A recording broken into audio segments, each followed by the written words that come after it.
Contro il Melas, squadra impelagata nella zona play-out, l'11 di Caragliano la sblocca nel finale di primo tempo per poi affondare nella ripresa il resto delle marcature. Nonostante la sconfitta e la squadra lucese a provarci per 2 volte, ma prima il tentativo volante dei neroverdi si perde alto sulla traversa e poi la punizione di Formica viene bloccata centralmente da Foti. Poi però l'Aquila inizia a spingere, ci vogliono 2 super interventi del portiere Messina per negare alle conclusioni di Rotella al 42esimo e Pugliafito pochi secondi dopo la gioia del vantaggio ai biancorossi. L'estremo del Melas però nulla può fare al minuto 45 quando Matai di testa gira alle sue spalle l'angolo di Alosi, firmando così l'1-0 per i suoi e la sua prima rete in campionato, gol che l'esperto difensore di casa dedica poi al capitano Giacomo Rao, fermo momentaneamente ai box.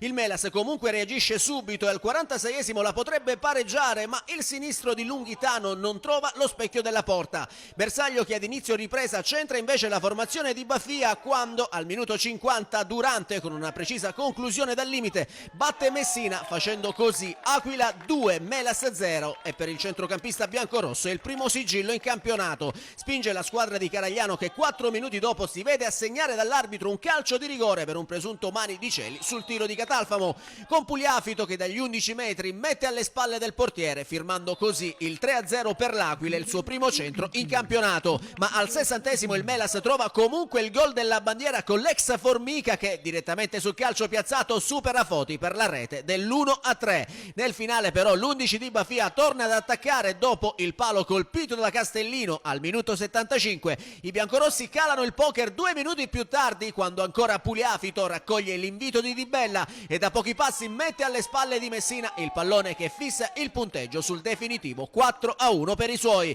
Per Pugliafito invece è doppietta personale. Lo stesso Pugliafito all'85esimo, ben servito in aria da Castellino, spara sul fondo il pallone del possibile pokerissimo. Per l'Aquila è la quinta vittoria complessiva in campionato. I biancorossi salgono in classifica a quota 16 punti e si portano sul secondo gradino del podio insieme a Stefano Catania e Lipari, mentre il Melas alla seconda sconfitta di fila rimane in terzultima posizione con 3 punti.